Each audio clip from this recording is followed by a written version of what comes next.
Hey, everybody. Welcome back to the Real Estate Startup Podcast. I am one of your hosts, Michaela Potterbaum. And today, Benjamin Goodpasture and I get to dive into a lot of really cool stuff in regards to just how to add value to your flip, whether it's a, first time or you've done this a ton of times, whether it's a budget flip or maybe even a luxury flip or something in between. So let's get into the conversation, and I'm excited for you to hear what we talked about.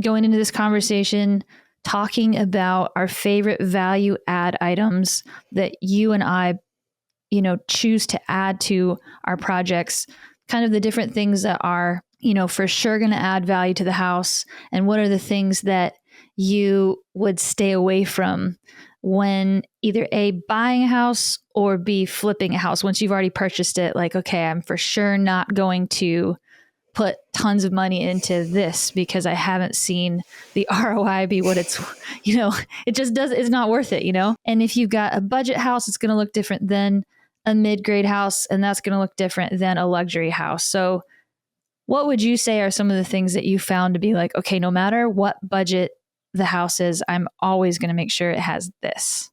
Yeah, I think the big picture, there's three things I focus on. I focus on kitchens, bathrooms, and curb appeal. Those are probably the three big picture things I do. And then in between those things, you have the floors, you have paint, you have baseboard, trim, doors, windows, all that stuff. But I think, those three things I start with, I really see the kitchen like, okay, what kind of condition is this in? Like cabinets, can we keep them? Is it worth trying to refinish them versus buying new ones? You always have that tension right there where sometimes it's cheaper just to buy new cabinets than try to refinish them. Right. So big things like cabinets, countertops, backsplash, appliances, light fixtures, all that stuff, with kitchen, I think is a big deal. Also layout. I try to find stuff where I don't have to take down walls and do structural things. But oftentimes, outdated houses, they don't have the right flow. So oftentimes you need to open up stuff, create that open floor plan that everyone wants, right? Mm-hmm. And that's the problem that you have to solve. I think, some of the bigger remodels I've done required opening things up, making that kitchen, living room, dining area one big room. I've done that. And, I think those have always paid off because it's just more livable, more desirable. Yep. Bathrooms, typically you just got outdated tubs, showers. So you're ripping it all out. I mean, it's pretty much a gut in bathrooms and starting over. I've moved walls to make them bigger, things like that. But I think the more cosmetic you can make a flip, the better, because then you start triggering engineering or plans and it just takes more time. We want to do quick flips, right? Yeah. We want to get in and out in 60 to 90 days. And when you're doing all that other work, engineering and stuff, it just takes a long time. So, and then with curb appeal, I think I'm, thinking about exterior paint. I'm thinking about landscaping. Some of my favorite things to do are like custom address signs. So to make really cool address signs out of wood or give some cool accents, or doing accent walls on the exterior, put in some cedar or some kind of faux wood to kind of make it look modern and unique, I think is fun. Mm-hmm. And then, landscaping could be trees, grass, any kind of plants, or it could be just cleaning it up. Oftentimes it's great, but it's just so overgrown, just needs to get cleaned up. And sometimes I think that's a big deal, is just, make it look better and just do some trimming. Like people just don't trim their stuff. And so if you just trim up some bushes and the trees and, throw away some stuff, that's all it needs. Absolutely. I think that's all super valid. I know that the very first house I ever purchased and flipped, and I kept it, so it was really more of a burr, but I remember pulling up to the house and trying to look at the windows, and I was like, can't even see the windows. Like the bushes were so overgrown that it was just like the trees and bushes were, I was like, that house is probably so dark inside because this has just been so grown over. And I'm like such a natural light person. I think most of us are, even if we don't realize it. Most people don't want to live in the dark. But so that was one of the first things I did was I got this like Egyptian, I think I found them on Marketplace, like this Egyptian landscaping crew that like we could hardly communicate with each other. But dude, they like killed it. It was awesome. They came and just took out, I mean, the place was just so bad. There was a dilapidated deck in the backyard. They took that down. They cut all the grass. It was like a field in the backyard. And then the front, all these bushes, they just took out. And then one big one we just trimmed down. And it was like so different. So that, and then we painted the exterior. So we went from this kind of like 80s brick vinyl combo thing. And then it was just all white with black accents. And that plus the curb appeal changed everything. Yeah. Put some modern numbers on, the porch column. And suddenly you've got this totally completely different experience. And I'm like, all in all, I probably spent maybe $4,000 or $5,000 on that between the curb appeal and the painting.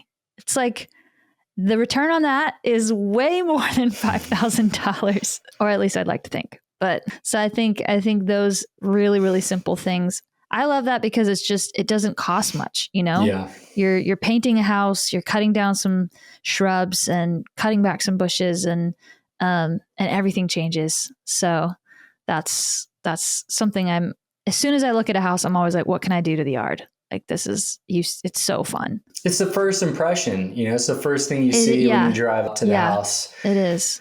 And it kind of makes and break it, even when you not just seeing it physically there, but when you're scrolling through Zillow, typically it's always an exterior photo as the first one. Mm-hmm. So I think it matters as far as like, okay, I want to look at this house and investigate it even more by that first photo. Yeah, absolutely. What would you say going inside a house? Like, what would you say? Let's talk about flooring. If it's a house that's like, not a luxury flip by any means, maybe like budget, mid-grade, like what are your go-to flooring options do you have kind of a few that you're like, we pick from these three, this, boom. What does that look like for you? Pretty much. It's typically a luxury vinyl plank, LVP. And as we talk about this, I think about a couple of my flips where I put in, hardwood floors. I'm like, I probably could have done LVP in those. And I'm like, shoot, I spent probably $10, $11 a square foot on that. Wow. And just this beautiful floors. I mean, they're in great neighborhoods. And I was, I was thinking I would sell it for, around 600,000 to 700,000. Mm-hmm. But I'm like, even at that price point, I could have put in nice LVP for $4 a square foot. Absolutely. I'm like, why didn't I do that? And I'm curious even to hear from you on that. Just like this tension of your creative side, your excellence, wanting to create an amazing product versus saving money and making money. How do you wrestle with that tension at all? Yeah, I mean, for sure. Cause I think we probably both have that in common. It's like both creatives and you want it to look so good, but you don't want it to blow your whole budget. So I think one thing that I did on this, I wanted to do it in my Nashville flip that I did about a year ago, but it was back ordered. The type of flooring that I wanted was back ordered. They didn't have it in stock. So I had to pick something else. But when I moved forward and did the investment with the Florida Airbnb, I wanted to try that same flooring that I couldn't use before. And they had it this time. So it really, this particular flooring was, I think I got it for $1.48 a square foot. Nice. And there's just different flooring ratings for this LVP. And this one's called AC4, which I researched it. And I'm like, is this just going to be like ruined? Because this is an Airbnb. Like, is this just going to be ruined within like 3 months? And I saw that the AC4 rating was kind of like just under commercial grade for like, a retail location. So it's kind of one step below that. And it's definitely much higher than the standard grade. Mm-hmm. And so I was like, okay, let's try it. Like, let's just see what happens. We put it in and it was like, it's called Lake Constance Beach, Beech. And we put it in. It's just this lighter kind of Scandinavian vibe. And the whole house just looked stellar. Like it looked so good. And I was like, I cannot believe I just paid $1.48 a square foot for this. And the house ended up appraising for between like $655 to $675. And I was like, the floors don't look or feel like budget flooring. It feels great. And so now here we are. Of course, that was only last year, but here we are, 9 months later, and they are holding up really well. There's a couple spots where I'm like, I could see how in the future I might need to replace that tile or whatever. And that's why you buy extra. You just keep it around. If you have to replace something, you replace it. But it's held up really well. I would use that flooring again. Matter of fact, I plan on using that as many places as I can just because it's done awesome. Yeah, I try to do at least like a 20 mil wear layer. That's like more of a commercial grade.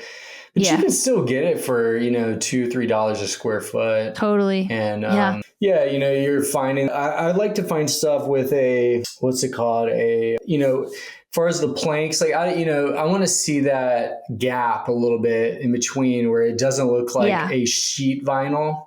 Yeah. When you have that sheet vinyl look, I don't really like that. I want to have this little groove in between the planks to make it look like hardwood floors. Yeah. So I think that's a big deal when I'm looking at like luxury vinyl plank. I mean, it all depends on if it's a flip and it's, the product you can get where it's fully waterproof. So, I mean, you can put it in bathrooms. Yeah. So on a flip, I definitely put it in bathrooms. I've done it before. If it's a rental, I'll probably put tile in the bathrooms just have the extra assurance when you have kids and they're not getting it soaking wet. So you can get tile at a decent price, but it's a little bit more for install, Yeah. What would you say as far as like moving to the walls, talking about paint? I mean, this is all stuff that in the last year I've just like really been like really trying to dial in, and I'm still like, okay, what's the best setup here? I just eventually went with Sherwin-Williams and got a rep there that is like has helped me get great prices, great products, free delivery, all this stuff. What has that looked like for you as far as paint? Do you have like your go-to, this is it, boom? Yeah, we work with a local paint store. I also work with Sherwin-Williams sometimes too, if they have certain colors I want. But for a while, we were doing everything in Swiss Coffee White. And we were buying that from our local paint store.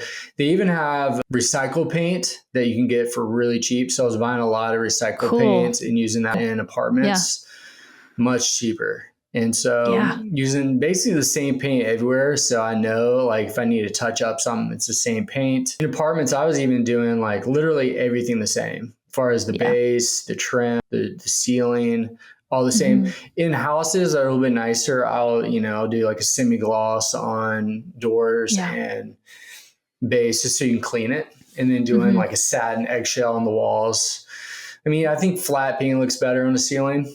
Yeah. So if you can do flat up there. But I mean, I have an account and they send me a bill every single month. Yeah. It's super easy. And then my painter or my team can just go down and pick it up, call it in. I don't do anything. It's just so easy. And then I have some like accent colors for like exterior. I even have one that they call it Good Pasture Gray. It's like, that's what it's called in their system. It's because I've used it so many times. Awesome.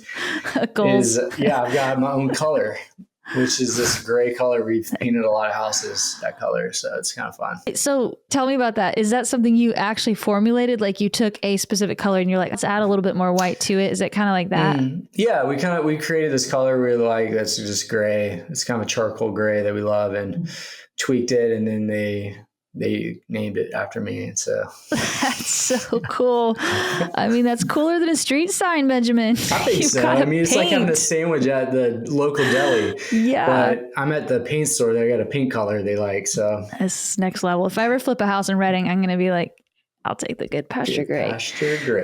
That's right. So, another thing considering with the walls, you got to consider texture. So, I mean, Yeah. with drywall stuff, so I mean, a lot of times you get these old houses and they have like different types of textures throughout. You have like popcorn Yes. ceilings, you might have knockdown on one section, you might have orange peel over here, you might have a smooth wall over here. So, if it's a higher end property, I've had to go through, and I've only done this twice, where I've had to recoat every single wall. And I've done that on 2 properties where I turned it into imperfect smooth. In the house I currently live in, we did that. And then on another Okay. one that was a higher end flip, that had popcorn ceilings, it had a lot of different textures. And I wanted to make this like a high end property. I used hardwood floors. I did, an imperfect smooth throughout. And I mean, it gets pricey. I mean, you're spending anywhere Yeah. from 6 to probably 10 grand just on making the Wow. drywall look better. Man. Okay. So why would you choose to do that over just putting like another layer of like 1/4 inch drywall on top of that, for example? That would be more expensive, I think. I think probably the cheapest route would be to do knockdown, which is basically someone will go through and spray texture, or actually Okay. probably orange peel. They would Yeah. spray texture over everything. That would be the cheapest. I Mm-hmm. just like that kind of modern look with imperfect smooth. So I just went with something that's a little bit more modern and unique. So because I just paint white, I might do some accent walls here and there. But if I'm flipping it, it gives the new buyer options to do whatever they want. Absolutely. So you mentioned one color that you did go with, which was, did you say Swiss coffee white? Yeah, Swiss coffee white. Okay. So is that, I mean, I'm trying to imagine, was that like a really slight, like latte white kind of It's mostly color? white. It's got a little color to it just to help it, I think, go on better. But it's pretty much a white. Yeah. So what do you use now? Is that still your main go-to for whites? Yeah, I think it's probably my main go-to for white. I used what's it called? I used the Sherwin-Williams white in this house. I know alabaster was really popular for a while. I personally think that alabaster has a slight yellow coming through it, which I don't love. I use Snowbound because I found that to be the most kind of like, I don't know, balanced white that I could find. Yeah. I don't know if you guys use that before. I've used that before. Yeah. I kind of just found it and stuck with it. So I got a lot of Snowbound going on. Yeah. I mean, I'm just curious. I think paint colors, it really matters because you think, especially with white, you think it's just white is white. No. Yeah. There's so many whites out there. There's warm whites and cool whites. Yeah. There's everything. So I've had whites where like there's red popping through, whites where the yellow's popping through. I like Snowbound because I feel like it's still slightly warm. It's not too blue or green or something like that. What I don't want is to be thinking about the undertone when I look at a white on the wall. I want it to just feel good and know like this is a lighter color. So it's neutral. People like it. What would you say as far as bathrooms? Like what are some of your like, if we're going to change out a bathroom, like we will absolutely do this. What are some of the hacks you found that look really good in a bathroom, but aren't like super expensive? I'd say mirrors. And, if you want to be really basic, you could paint the vanity. You could do like a butcher block countertop with a vessel sink. It's a sink that sits on top, and then you have a big faucet. Do new faucets, new sink. Keep the cabinets, but paint them. New hardware on the cabinets. Do butcher block, seal it really good. New mirror, new lights. All that, new hardware. And then you can even refinish tubs. So you can like refinish the tub or shower. If there's like an old glass door, you could take that off and do a curtain just to make it clean. I think that's probably I think a lot of times old bathrooms are just dirty. They just are wore out. So if you can refresh them up a little bit, mostly with paint. I've even painted tile. I've had it work great, and then I've had it not work great. So that's something that it has to be prepped really well. So preparation, the right products can get it done. Yeah. But if you're wanting to do a little bit nicer, you can, always recommend like replacing stuff. So it all depends on the age of your shower and of your tile and of your tub. Yeah. So Yeah, no, I think it's good. I usually buy vanities from like Wayfair or Lowe's or whatever if it's kind of like a budget house. But I mean, honestly, between Amazon and Wayfair, there are some vanities that look pretty cool. That I mean, they're not maybe the best quality, but they do the job and they look modern and it just dresses up the room quite a bit for like $300. I'm like, including the top. It's crazy. yeah. So I've seen a lot of, I don't know. I've done that in the last 8 bathrooms. Do you have a professional account at Wayfair? I do. Yeah. I just used it on the last couple houses and it actually does make a difference. Yeah.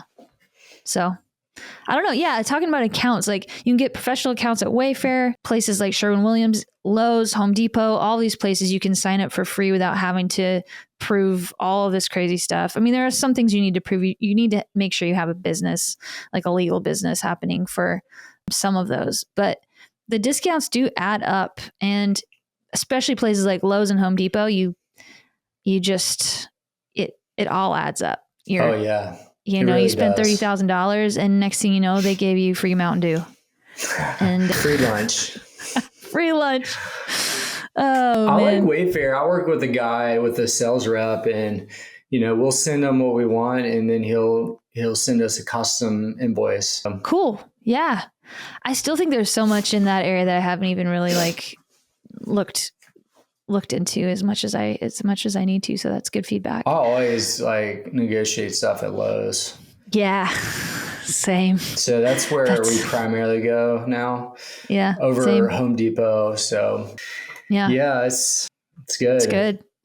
What would you say are some things when you're flipping houses that you're like, I put this into this house one time or this flip, and I really don't think I saw my return on investment for that? Like, are there any things that you're like, I probably won't ever put that in again? I mean, I'm questioning the whole floors, I mean, I think one thing I often think about when I'm doing flips, one thing I like to do is have a statement piece. Yeah. Something that just is unique, that is very high quality, that just makes it just pop. It's like you walk in, you're like, dang. Yes. And I've had that with floors where I'm like, these floors are just beautiful. They just pop. Yep.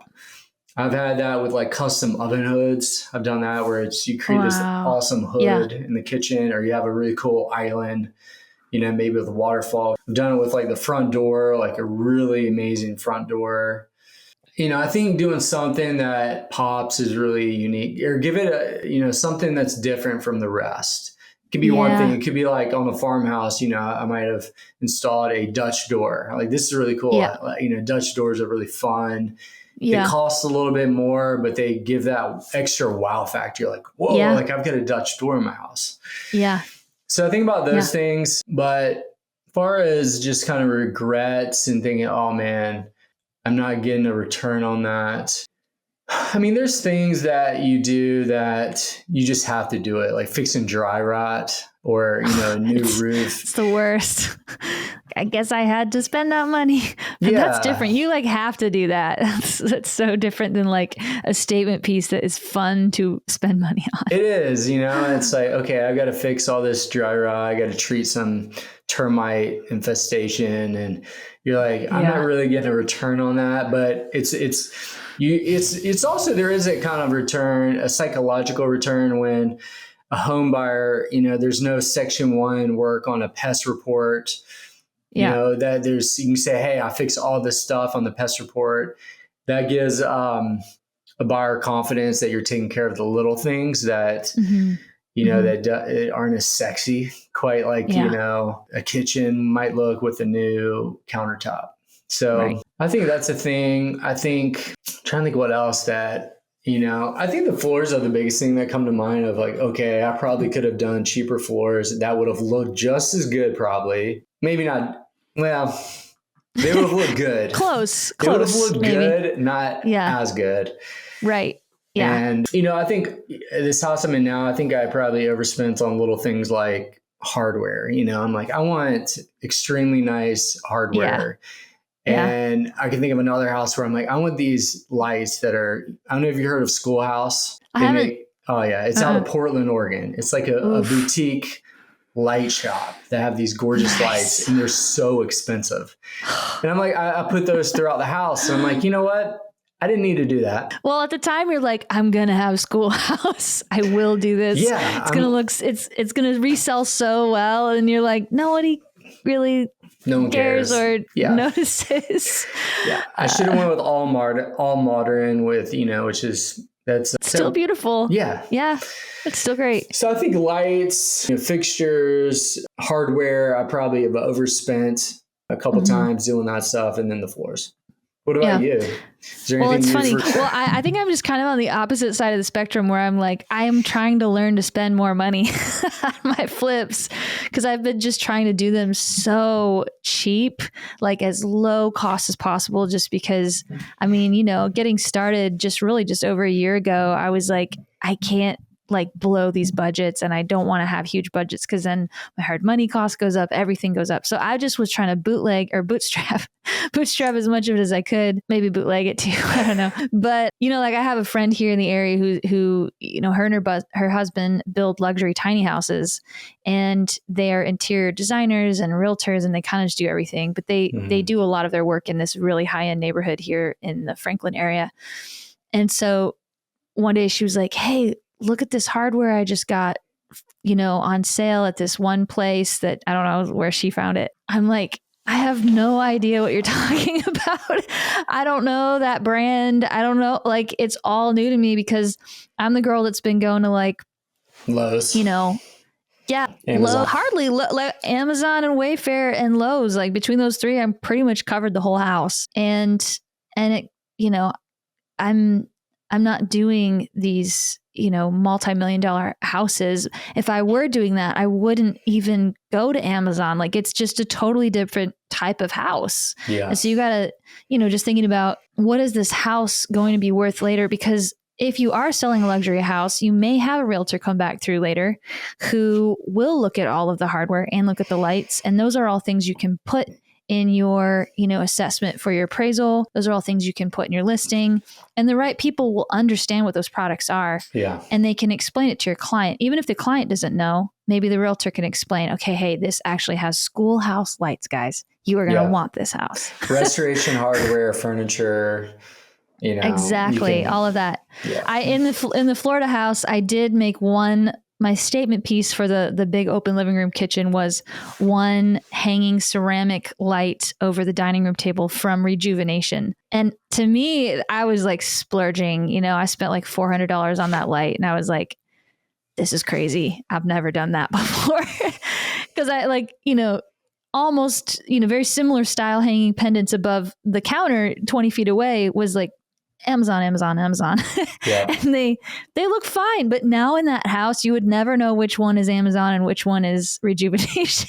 Yeah. It's like, I don't know. It looks good, but that's the thing. If you can have a couple statement pieces from really great brands like you're talking about, and then surround it with other good, material that looks great and is trustworthy, the whole thing will just make sense and come together for way less than what people will spend if they buy all of that as top brand names. So I think it's really figuring out who your customer is, and if it's a lower end product, is there stuff that they can do? They can change out, maybe just do the dining room light that's like a little bit nicer, right?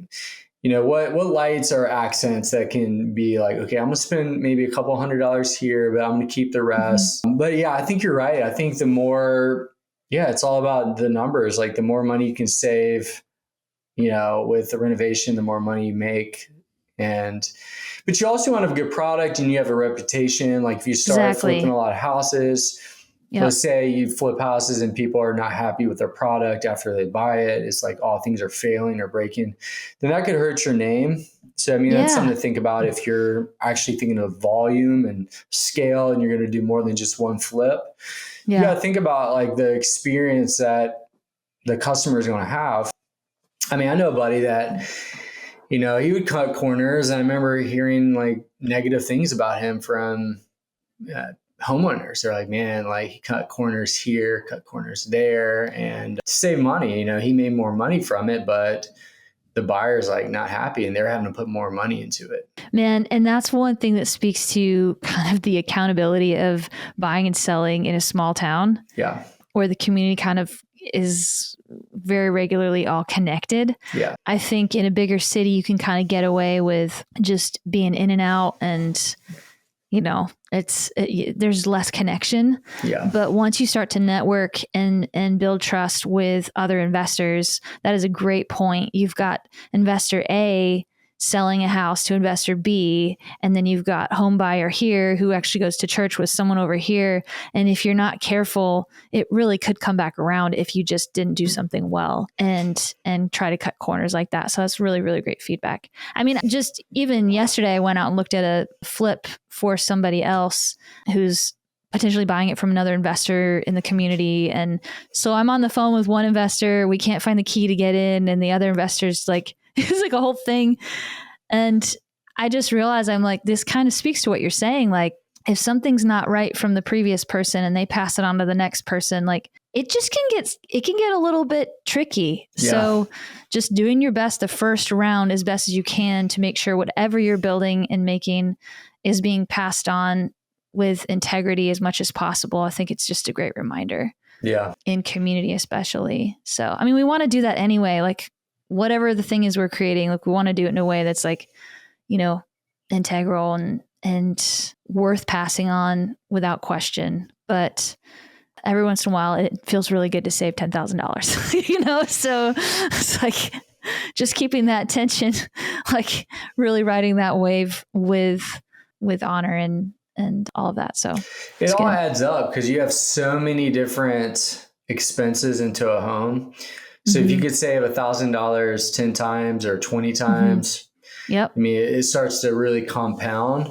Yeah. And I was thinking about that too. I was like, okay, if I'm going to start flipping at scale, I mean, I was thinking about, this was right around, I don't know if you remember, but I believe, I can't remember if it was 20 or 21, when during COVID, there was like supply chain issues. And so I was thinking like, okay, do I want to start buying like appliances and certain things to kind of store up, and try to buy stuff in bulk at a discount to save costs on like 10 flips in a year. So I mean, I was thinking like that, like, okay, I'm going to buy X amount of windows, X amount of flooring, X amount of baseboard. I'm going to buy every house. I'm going to use the same flooring, or like maybe, essentially have a playbook of like maybe 3 different options and styles that, it's like, cool, this is a modern house. I'm going to do these fixtures, these lights, this flooring, and then so forth. If it was a farmhouse or like a classic style, but really just buy everything and put it in all my homes. And it saves you a lot of like mental energy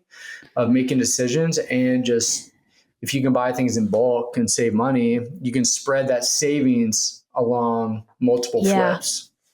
That is really interesting. I mean, if you think about it, I'm sure that's what a lot of the kind of big box builders are doing in general because if you go to like buy a brand new build, most of the builders in America, unless it's a custom build, you're typically choosing from these 3 countertops and these 3 colors for your cabinets. And you know what I mean? So it's like, it's so dialed in, that they've got this bulk system going on where they've got the wholesale, and that's on the like massive corporate side of things. But thinking about doing that, on a smaller builder level or flipper level, it's really interesting. So did you just kind of think about it and then decide not to do it, or what kind of changed your decision on that? Well, I think we didn't have storage, but we still buy the same stuff. So it's still easy to have, like, let's say you train a project manager to run your stuff, or even if you're doing it, it's just easy to be able to like, okay, I know what to order and have it delivered. I remember in the beginning, I used to lose so much time driving to Lowe's or Home Depot, picking stuff versus having things delivered. It costs $20. Sometimes it's free, but it's just so cheap to have things delivered, and just saves you so much more time. Yeah. And I remember, I was just driving, picking stuff up all the time. But I think the less decisions, the less decision fatigue that you get.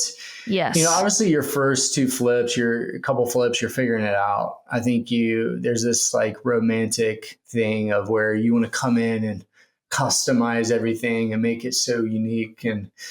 But then you start to get in it and you're like, oh, I'm using I like this baseboard because it's modern. It has a square look and I'm only going to use it. And you're like, I like this doorknob and it's easy. I'm going to get that every time. And you have it in your cart and just rinse and repeat just makes things so much smoother.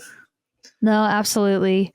I know in the last couple flips, I started Googling like, okay, who has like a template out here? Who has a project management template for me to just find and, customize for my needs? And there are so many tools out there like that for people who want to flip houses. But for me, I realized I just need to simplify and keep it easy. So I just started a couple Google Docs and Google Sheets, I should say. And I just started creating different templates for the different styles of houses I could foresee myself doing in the future. So I had like a modern template, kind of like a modern Scandinavian template. I sort of had like a farmhouse modern vibe. And then I had, I think like a coastal option. And so I just kind of spent a bunch of time before I was in between flips and I didn't know which house I was going to buy next, but I knew that when I purchased that house, I was going to be like, it was going to be all hands on deck. And so I was like, I'm going to use my in-between time to prepare for the next flip and any future flips.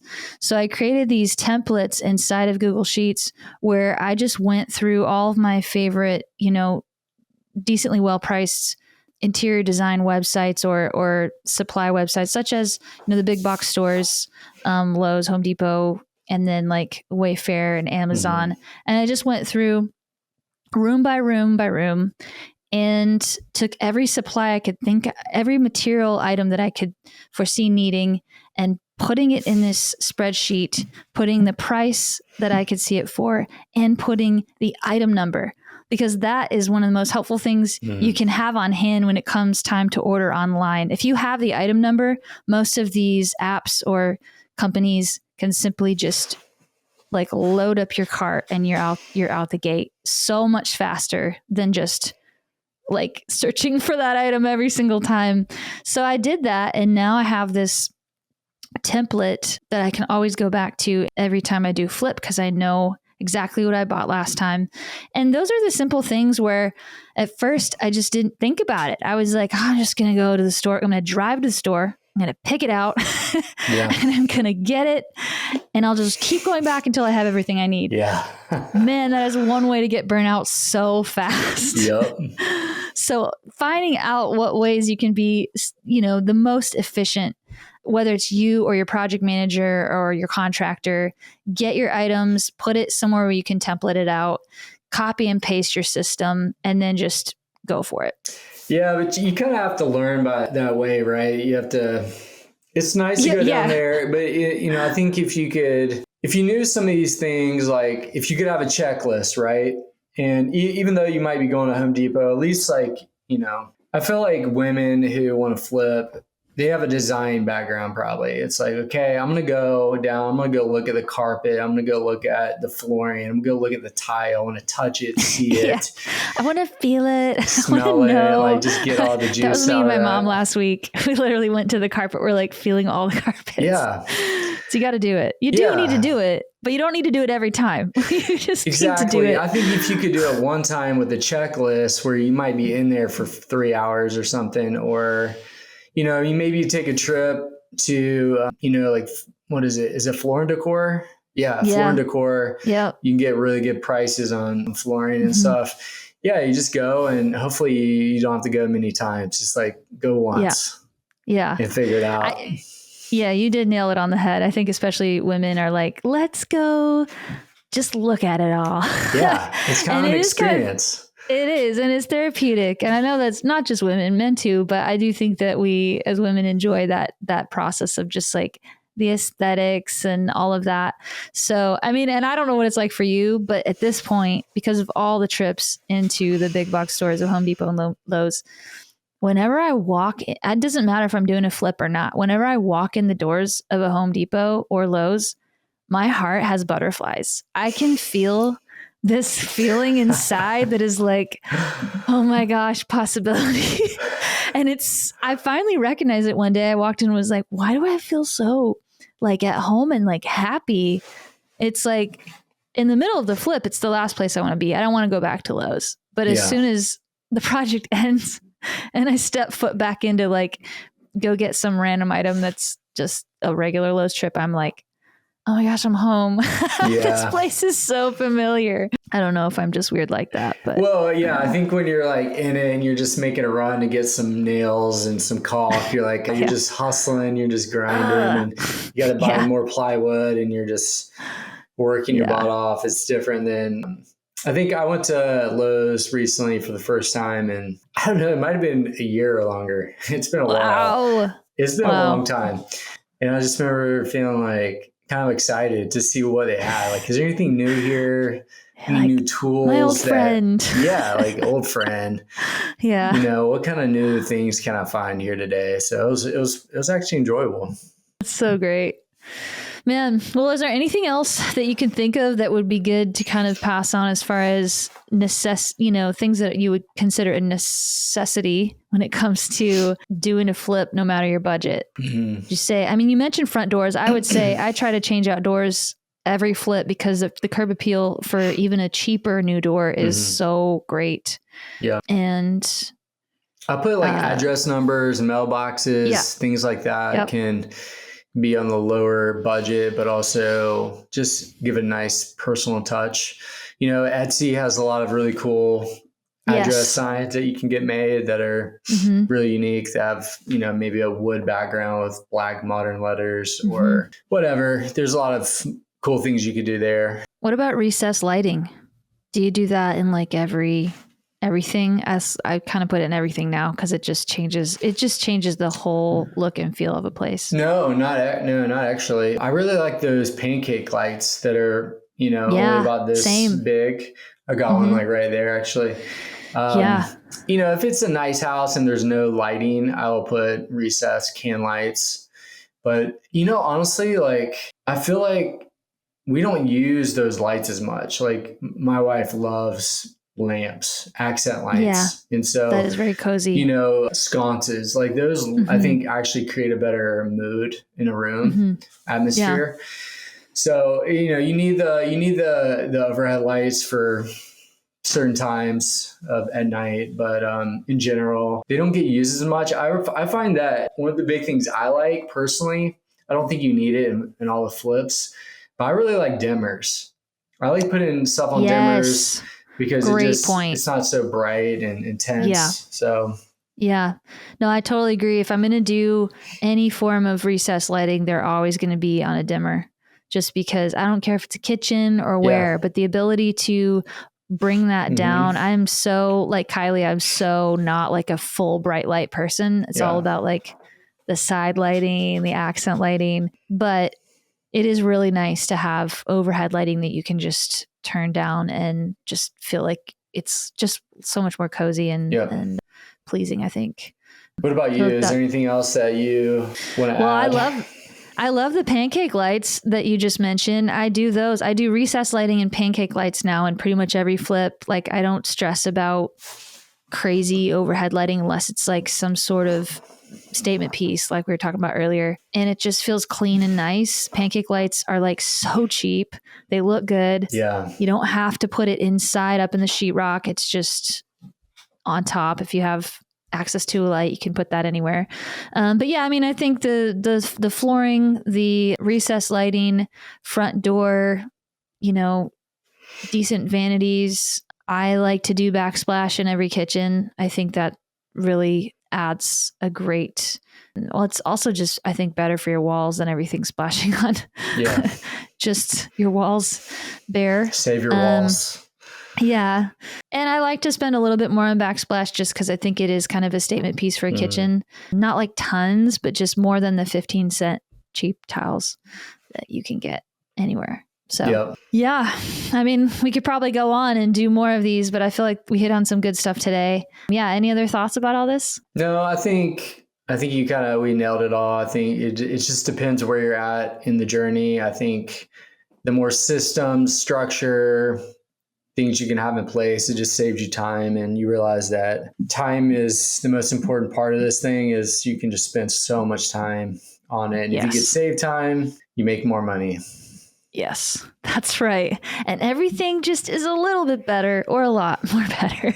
Yep. When you save time, especially over the long haul. At first, it's different when you're starting and you're like, let me feel, touch everything. Let me understand, feel the pain of all of these drawn out processes. And then you get going and you're like, forget it. I need this to be as efficient as possible. So yeah, it's great. I feel like that was a good run through there. Yeah.